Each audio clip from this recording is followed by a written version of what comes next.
Do you have a grafted persimmon tree and you think it might be dying? Well, let's talk about it. SDS, sudden death syndrome. I was in denial, but my tree had this. First, you see the little veiny black underneath the leaf. And in my case, I saw a lot of just like bright green, healthy looking leaves just dropping around my tree. Then at the tips, it looks like the branches are shriveling. By the way, these are Google images. I deleted my own images because it's just too sad to look at. The final nail to the coffin is if you cut a branch, you will notice black spots like this picture here, or in my case, the cambium layer, like the outer bark-ish area. There was just a ring of black. Like I guess you can think of it like the ring of death. It was very sad. It took my tree, it was pretty established, maybe like 4 or 5 years old. It took it the whole summer to die. And I was like holding out hope, but gradually each branch started to die and I let it die, and now there are actually growth from the rootstock coming up. So this summer I'm gonna plan to graft them.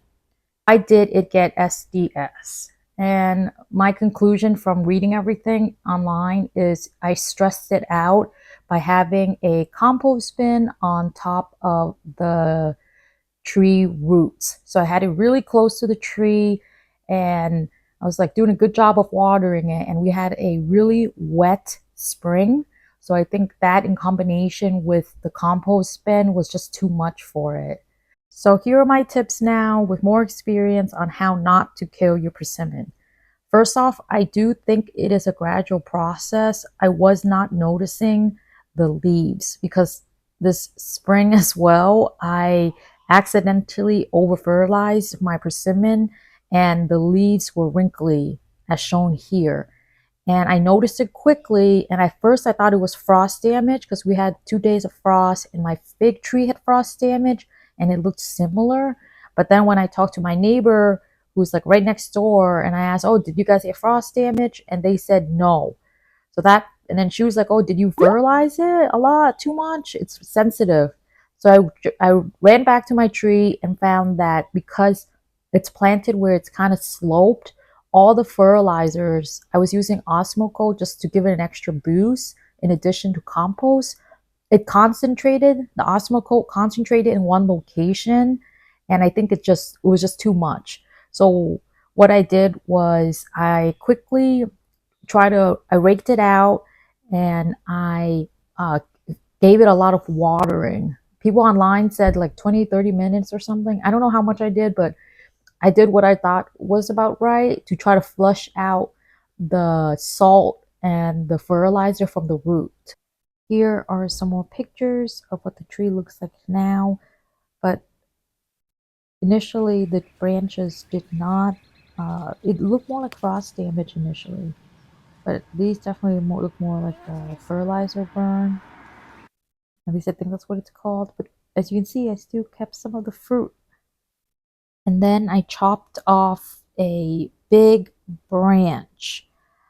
You can see the cut here, and the reason for that was it was kind of damaged around that, so it was kind of like black a little bit.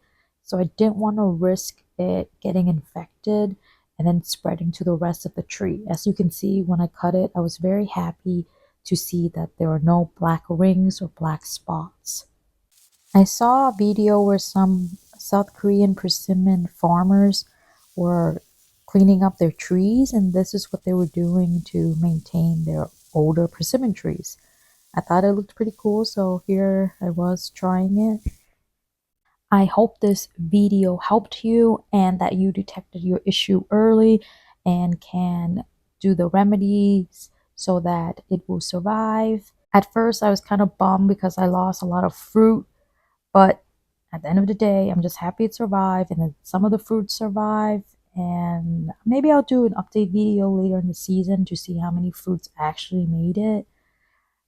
Because I actually cut off another branch of a tree next to it to give it more light. Because I just love food use and I'm just very excited for this year's harvest despite everything. I'm just glad the tree made it through, and maybe I'll do another video on what the other persimmon tree looks like, the one that has the rootstock going crazy. So until next time, and if you thought this video was helpful, please give me a like or subscribe, or both. Thanks for watching, and I really do hope you were able to save your persimmon. Happy gardening. Bye.